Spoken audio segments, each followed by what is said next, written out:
Ini juga kelas bisa jadi tips and tricks buat rekan-rekan ASN yang punya ketertarikan untuk melamar khususnya ke sekolah PK Instan tadi ya. Siap, betul. Awal-awal sangat sulit sekali. Sangat sulit sekali. Rasanya tesnya tuh seperti apa? Ya, jadi untuk tes STAN itu ada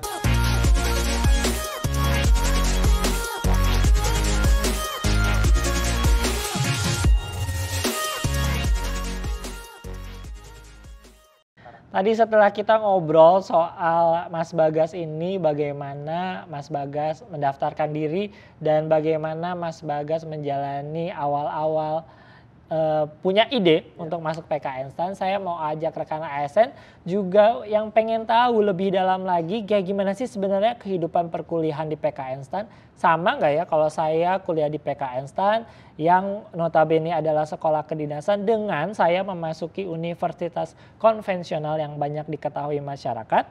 Kita mau bahas lagi nih Mas Bagas. Mas Bagas berarti di PK Instan 3 tahun ya?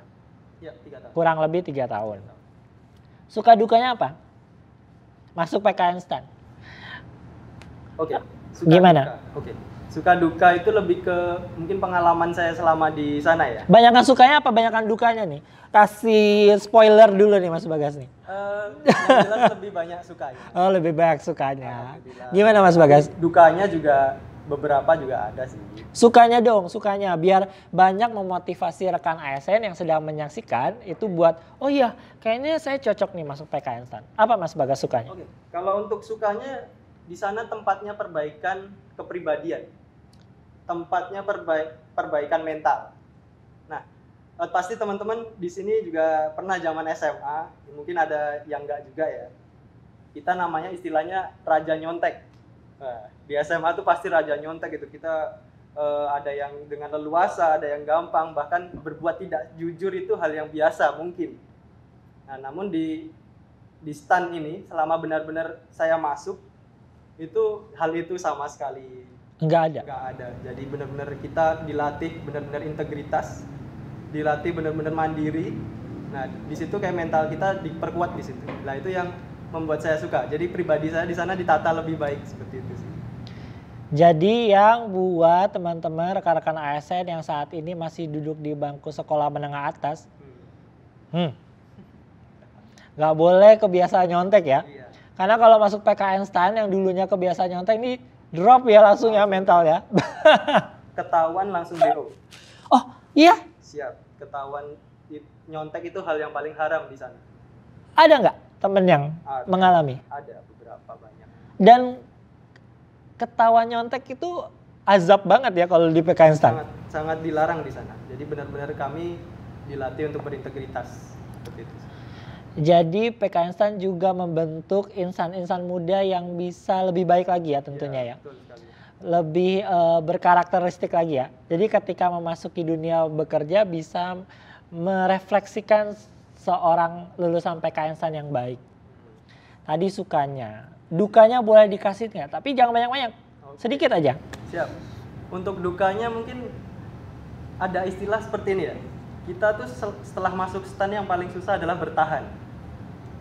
Bertahan di STAN, maksudnya bertahan itu karena kita ada ancaman DO itu setiap semester.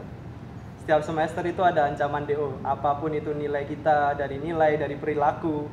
Intinya kita terus dipantau gimana, yang penting jangan sampai ke DO dulu. Nah, itu kan caranya adalah belajar. Belajar habis-habisan. Tiap hari belajar? Mungkin kalau tingkat 1 lagi semangat-semangatnya gitu. Oh iya. Semester awal itu kita. Tapi masih bisa punya social life nggak di luar education life-nya? Masih. Di sana nongkrong masih sama teman-teman, nonton, ngafe gitu, masih bisa? Masih bisa, tapi ya itu tugas harus kelar. Terus yang dipelajari, it's all about accounting? Nggak semua terkait akuntansi saja. Ada juga pajak, ada juga terkait manajemen, ada juga terkait ya kayak bahasa Inggris, bahasa gitu juga ada. Banyak deh, pokoknya yang dipelajari di sana tuh sangatlah banyak. Teman-teman bisa mungkin lihat-lihat sendiri ya di STAN-nya, di websitenya dan lain-lain, itu lebih lengkap di sana. Tadi Mas Bagas udah banyak ngomongin soal pelajaran, baik pelajaran yang ada di kampus ataupun pelajaran kehidupan ya, yang Mas Bagas alami selama Mas Bagas mengenyam pendidikan di PKN STAN. Terus saya mau nanya nih, bayar uang SPP nggak sih? Di sana gratis, benar-benar gratis. Hanya membayar untuk keperluan apa kemarin itu saya? Biaya pendaftaran sama mungkin jas alma mater gitu. Dikasih spoiler boleh, kira-kira waktu dulu Mas Bagas daftar tuh biayanya berapa? Kalau pendaftaran aja kemarin nggak sampai 200.000 saya ingat saya, cuma 100 berapa gitu, saya ingat saya ya. Tapi nggak ada uang semester ya? Nggak ada sama sekali. Tidak ada uang pangkal juga? Nggak ada sama sekali. Oh beda ya? Kalau sama kita yang sekolah di kampus-kampus biasa, baik negeri maupun swasta, biasanya kita ada SPP semesteran dan juga uang pangkal. Terus saya mau nanya lagi nih, tadi kita berarti nggak mengeluarkan uang sama sekali. Siap. Tapi dapat duit nggak sih? Digaji nggak sih? Pada kepo nih tuh, yang di sana pada kepo semua, digaji nggak kira-kira? Untuk di angkatan saya mulai tahun 2014 udah nggak ada lagi gaji, udah nggak dibayar lah ibaratnya. Kita benar-benar pure fokus sekolah aja seperti itu. Kalau mau dapat tambahan, ya usaha di sana. Mas Bagas tadi bilang nggak, berarti di masa sebelumnya punya history ada uang sakunya ya? Mas Bagas tadi punya kesibukan baik di kelas maupun di luar, masih punya social life ya? Masih punya sosial, masih bisa kongko-kongko sama teman-temannya. Tapi saya mau tanya, aktif nggak di organisasi kemahasiswaan di PKN STAN? Waktu itu bisa dibilang lumayan lah ya, lumayan aktif. Itu lebih tepatnya kami, saya mengikuti juga, saya sebagai ketua kelas juga dalam 2 tahun seperti itu. Lalu mengikuti UKM. Di sana juga ada namanya organisasi daerah. Organisasi daerah itu perkumpulan orang-orang yang sedaerah. Jadi ada yang dari kalau saya Madiun, organisasinya ada Ikama namanya seperti itu. Lalu ada daerah lain. Nah, itu semua punya organisasi masing-masing. Nah, itu yang seru sih. Mas Bagas ikut kegiatan mahasiswa apa di luar di kelas? Untuk kegiatannya, untuk UKM-nya itu saya lebih ke Vokawardana ya. Apa tuh Vokawardana? Vokawardana itu UKM paduan suara. Paduan suara. Paduan suara. Gak usah kita suruh nyanyi di sini ya. Sapa boleh teman-teman UKM-nya dulu. Tapi semua yang lulusan PKN STAN akan menjadi CPNS. Benar nggak? Secara aturan harusnya seperti itu. Oke. Tadi terus Mas Bagas selalu bilang kita selalu dihantui dalam tanda kutip oleh ultimatum akan di drop out ya. Tapi saya rasa ini adalah bentuk PKN STAN untuk memotivasi para mahasiswanya Mas Bagas. Supaya harus terus giat belajar supaya kan nanti lulusnya tuh jadi CPNS kan.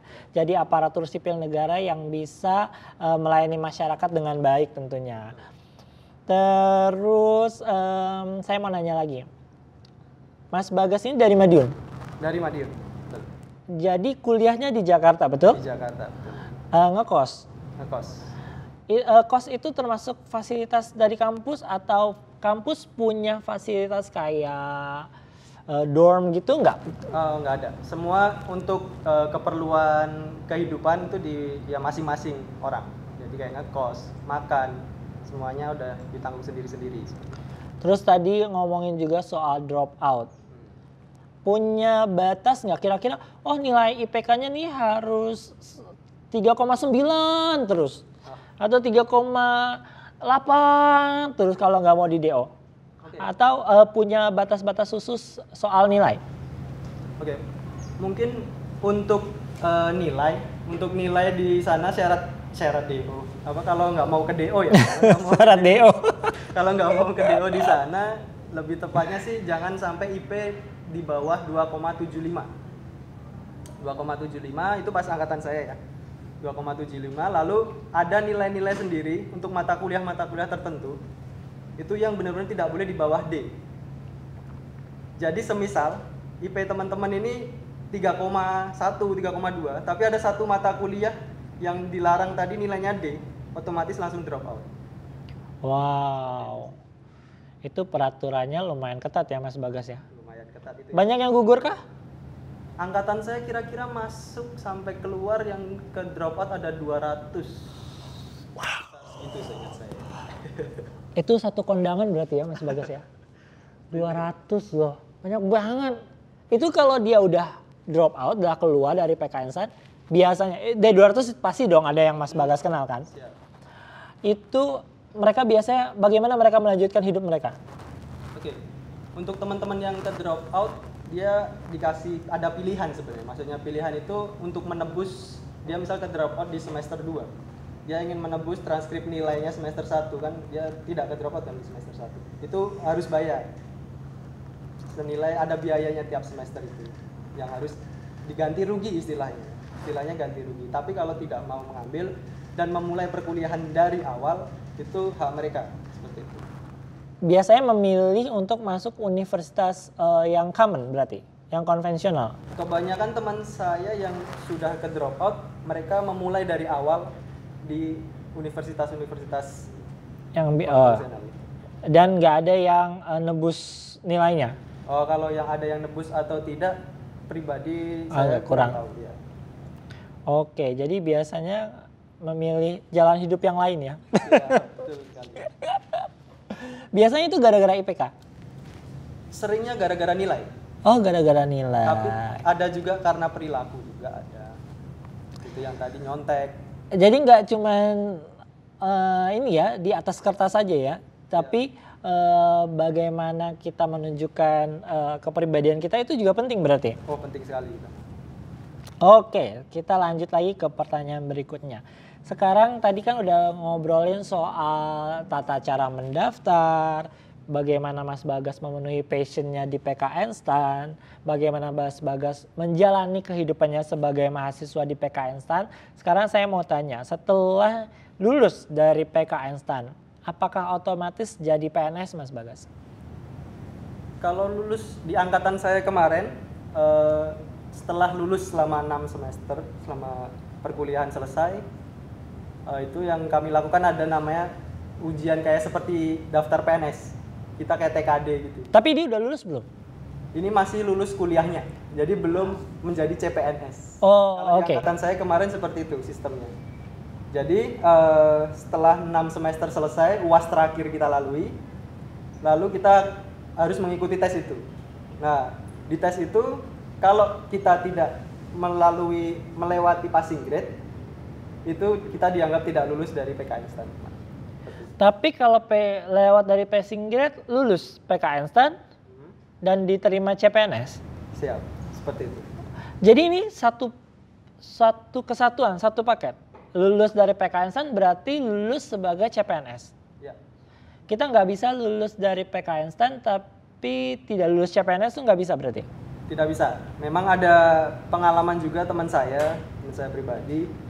Dia sudah melalui kuliah sampai akhir, lalu di tes yang untuk melalui tes TKD tadi itu dia memang tidak melalui passing grade-nya.